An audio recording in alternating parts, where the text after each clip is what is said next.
Ivy Punzalan, Associate Director at the Berkeley Center of Entrepreneurship at NYU Stern. In today's how-to video, I'll be showing you how to ensure you've adhered to all of the submission guidelines for your concept summary. Before we begin, let's first review what the submission guidelines are, starting with the main body of the concept summary. First, you'll need to ensure that your document is constructed on letter-sized paper. Second, you'll need to have 1-inch margins at the top, bottom, and both sides. Third, you'll need to use an 11-point font size. Fourth, line spacing of 1.15 is required. Lastly, you have a maximum of just 3 pages.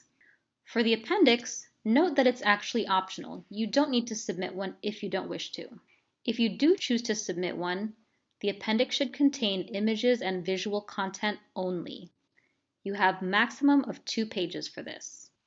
Here I have a sample concept summary that I've constructed in Microsoft Word. To check that we've abided by the submission guidelines, we can do the following. First, click File and then Page Setup. To check that you have a letter-sized document, check paper size. It should say US letter and have the measurements 8.5 by 11 inches. Next, we can click on Format and then Document. The margins should all list 1 inch for top, bottom, left, and right. Next, scroll down and select your main content. Select content that is not the header. In the Home tab above, ensure that the font size is 11. Another way you can check this is by going to Format and Font. The size here is 11 as well.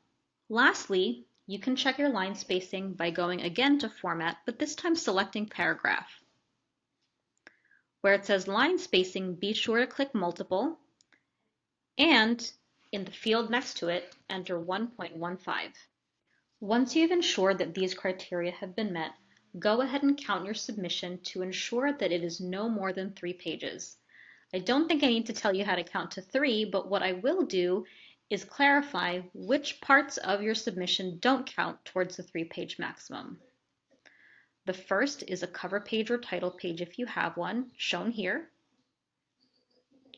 The second item that doesn't count towards your 3-page maximum is the 100-word description that is required of you. The last item that you might have that doesn't count towards the 3-page maximum are any footnotes or endnotes, such as shown here. If you've created your concept summary using Google Docs instead of Microsoft Word, you can check the submission guidelines here as well.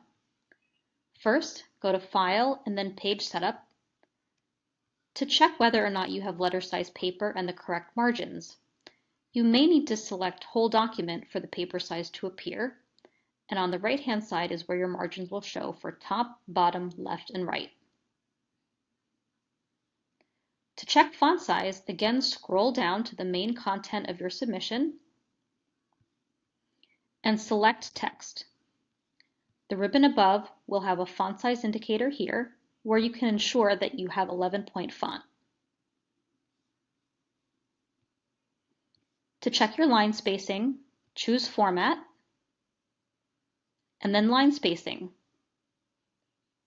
Ensure that 1.15 is selected.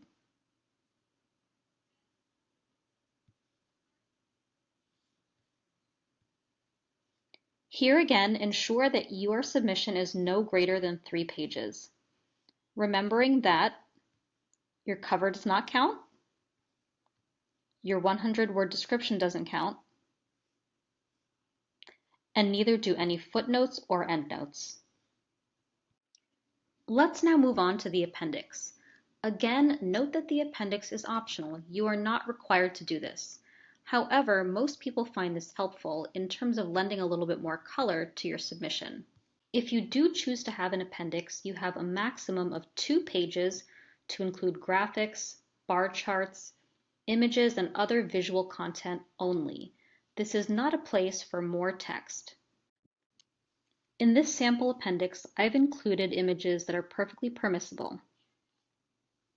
The first is a product image. The second is a bar chart. The third are photos of team members. And the fourth is a wireframe for a mobile app. Again, note that this is all graphic content. You are permitted to include a bit of text in the form of captions that help to explain what the images are. What isn't permitted is extensive captioning. For example, this product image includes additional detail on colors offered and materials used. This bar chart includes additional analysis below. And this fictional team slide includes not only names and images, but also descriptions of the team members themselves, presumably about their areas of expertise. All of this additional text is really most appropriate for the main body of your concept summary and is subject to the 3-page maximum. Let's do one final review of the submission guidelines for your concept summary. For the main body, there are 5 rules to follow. It should be formatted for letter-sized paper. There should be margins of 1 inch all the way around. Font size should be 11 points. Line spacing should be 1.15.